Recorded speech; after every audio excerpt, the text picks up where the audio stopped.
Monsieur Baïla Amadou Traoré, sur ces violences qui enregistrent tout le temps des cas de mort.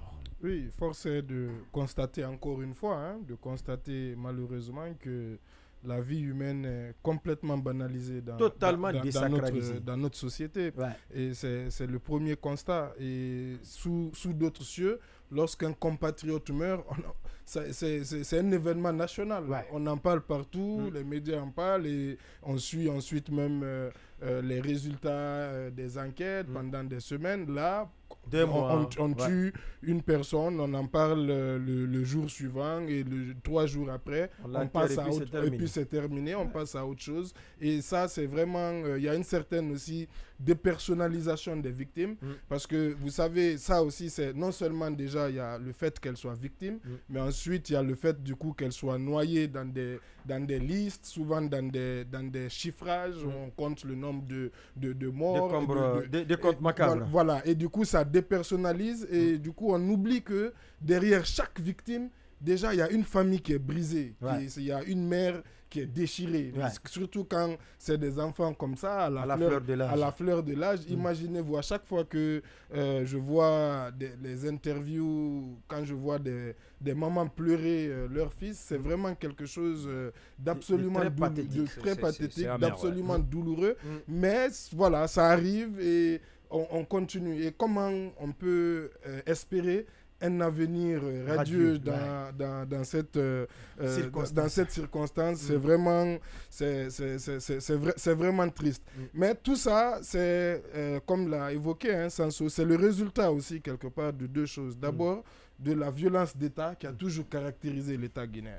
Malheureusement, depuis l'évolution de notre nation. Voilà, il n'y a jamais eu de parenthèse, on va dire, exaltée ou sous un régime. L'État, d'une manière générale, a été plutôt... s'efforce à être plus ou moins innocent. Voilà, exactement. Et cette violence d'État est entretenue par l'impunité. C'est-à-dire, c'est aussi simple que ça. C'est parce qu'on sait aussi que cette violence d'État n'a jamais... À part, et même ça, il faut mettre ces relatifs, cette violence d'État n'a jamais réellement conduit à la condamnation un véritable procès. à la condamnation des responsables.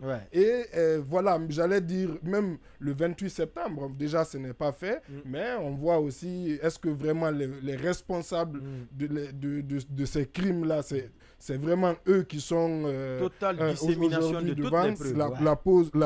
La question reste posée.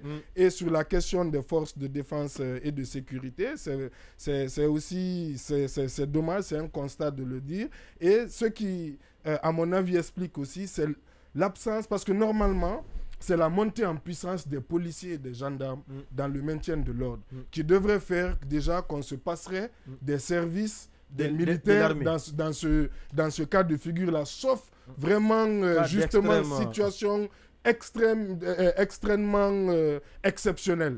Et c'est cette montée en puissance aussi qui n'arrive pas. Et les policiers même, malheureusement aussi, ne sont pas justement absents de tout reproche. Mais on ne peut pas aussi s'arrêter à reprocher à ces hommes-là. Il faut interroger aussi toujours les conditions d'exercice, eux aussi, de leur métier, qui n'est pas du tout évident, qui font aussi que c'est aussi des conditions extrêmes. Déjà, ils sont mal traités financièrement, ils ne sont pas équipés. On leur, du coup, ils ont les armes conventionnelles.